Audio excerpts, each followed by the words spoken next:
यह आठवीं ऋचा विश्वदेवों के आवाहन को और भी तीव्र, अधिक सजीव और गतिशील बना देती है। दृष्टा हैं मधुच्छंदा विश्वामित्र, देवता हैं विश्वेदेवा और छंद है गायत्री। पिछली ऋचा में साधक ने समग्र देव शक्तियों की उपस्थिति को भीतर अनुभव किया था। अब यह ऋचा उस उपस्थिति को सक्रिय रूप से चलाने, प्रवाहित करने और तेजस्विता में बदलने का मंत्र है। यह वह क्षण है जब साधक उस व्यापकता की जीवंत और सक्रिय शक्ति को भी अनुभव करता है, जब सामूहिक देवत्व कर्म में उतरने लगता है। मंत्र है विश्वे देवासो अप्तुरा सुतमा गंध तूरण्या उस्त्रा इव स्वसराणी।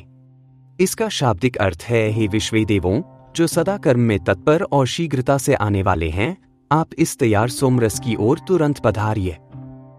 आपकी गतियां उस्त्रों अर्थात ऊंटों की भांति स्वाभाविक पथों पर सुगमता से आगे बढ़ती है।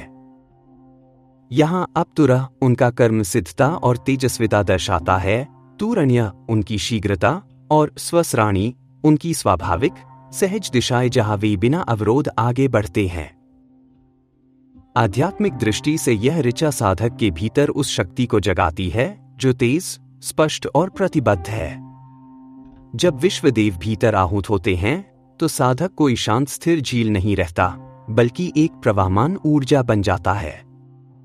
अप्तुरः बताता है कि दिव्यता आलस्य से नहीं आती, वह तत्परता का प्रकाश है। तूरण्य भीतर उस संकल्प शक्ति को जगाता है जो साधक को उसके मार्ग पर शीघ्र और स्थिर रखती है। और स्वसराणी कहता है कि जब साधक भीतर से स्पष्ट होता है तो उसका जीवन उसी तरह अपने पथों पर सहज बहता है जैसे प्रकृति का जल, बिना भ्रम, बिना अवरोध, अपनी स्वाभाविक दिशा में। दार्शनिक दृष्टि से यह ऋचा एक अत्यंत गहरे सिद्धांत को उद्घाटित करती है। सत्य दिशा वही है जो सहज हो और साहस वही है जो तत्पर हो। विश्वे देवों की स्वसर गतियां बताती हैं कि प्रकृति का हर तत्व अपने मार्ग पर सहज और सत्यगत चलता है, बिना भ्रम, बिना अवरोध। मनुष्य का भ्रम केवल तब पैदा होता है जब वह अपनी सहजता खो देता है, जब उसके कर्म उसकी आंतरिक पुकार से नहीं, बाहरी भ्रम से संचालित होते हैं। यह ऋचा दिखाती है कि जब चेतना, संकल्प और ऊर्जा एक साथ जागते हैं तो जीवन की दिशा स्वयं स्पष्ट हो जाती है, उस्त्रों की तरह जो रेगिस्तान के भीतर भी भटकते नहीं बल्कि अपने पथ को पहचानते हुए चलते हैं। व्यावहारिक रूप से यह मंत्र हमें एक सरल पर अत्यंत प्रभावी सीख देता है।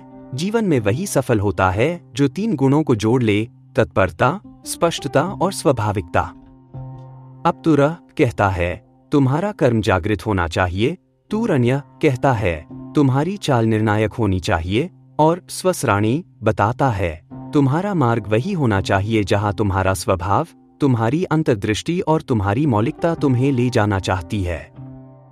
जब मनुष्य अपने आंतरिक स्वर का अनुसरण करता है तो तनाव समाप्त होता है, और जब वह आलस्य छोड़ देता है तो प्रगति स्वाभाविक हो जाती है। अंततः यह 8वीं ऋचा कहती है कि साधना का उद्देश्य केवल प्रकाश भरना नहीं, बल्कि उस प्रकाश को कर्म में उतरने देना है। जब भीतर की शक्तियां एकजुट होकर प्रवाहित होती हैं, तो जीवन साधना नहीं, साधना का विस्तार बन जाता है।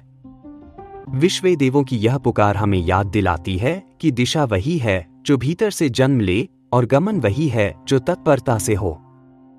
तब साधक केवल चलता नहीं, वह अपने सत्य पथ पर बहता है, और यही बहाव उसे दिव्यता के और निकट ले जाता है।